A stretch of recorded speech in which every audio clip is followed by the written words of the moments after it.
Hello বন্ধুরা, আবার রান্না নিয়ে চলে আসলাম। আজকে কই মাছ বেগুন দিয়ে কুমড়া বড়ি দিয়ে ঝোল করব। দেখো, মাছটা আগে ভেজে নিই।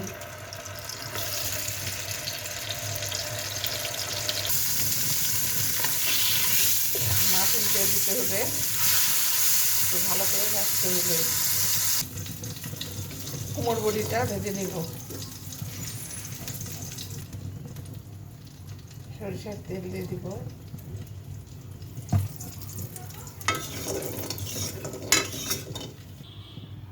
বেগুন ভেজে দেব।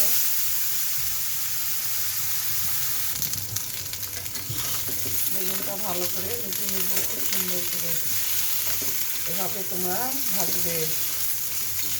ভাজলে বেগুনের একটা গন্ধ আছে, সেটা চলে যায়, থাকে না। এখন তরকারিটা তেলানি দিব, সরষের তেল দিব।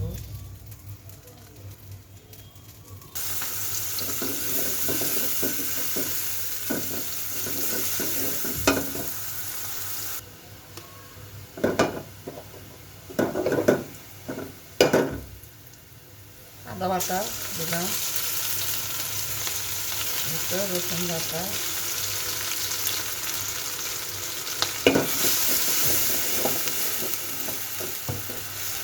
সব মশলা দিয়ে দিব, কষাবো। মশলাটা কষে নেব।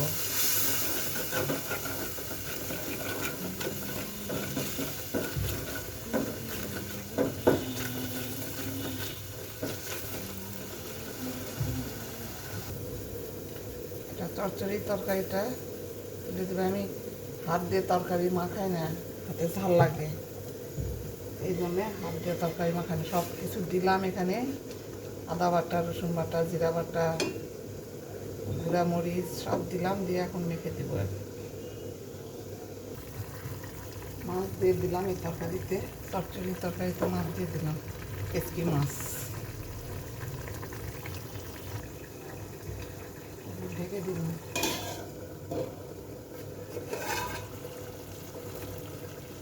এখন জলটা দিয়ে দিব।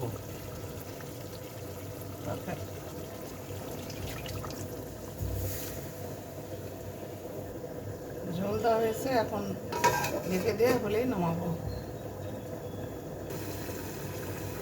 চচ্চড়ির তরকারিটা আর একটু হবে,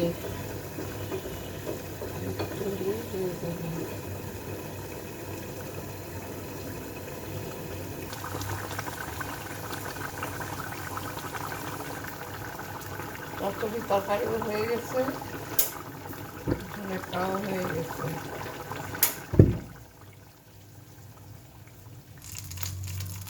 এখন বেগুন ভাজিটা ভেজে নিব।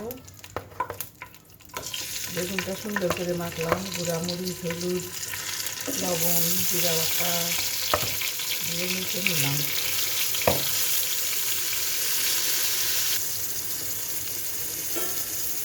বেগুনের এখানে পোকা ছিল, কেটে কেটে দিয়েছি। আস্তে আস্তে ভাজবে। বন্ধুরা দেখো, কত সুন্দর বেগুন ভাজা হলো। এরকমটা তোমরা রান্না করে খাবা। তোমরা যারা নতুনেরা আছো, খুব সুন্দর হয়েছে বেগুন ভাজাটা। তোমরা আমাকে লাইক, কমেন্ট, সাবস্ক্রাইব করবে। লাইক দিবে, কমেন্ট করবে, সাবস্ক্রাইব করবে। খুব কষ্ট করে আমি তোমাদেরকে আমার রান্নাটা দেখাই।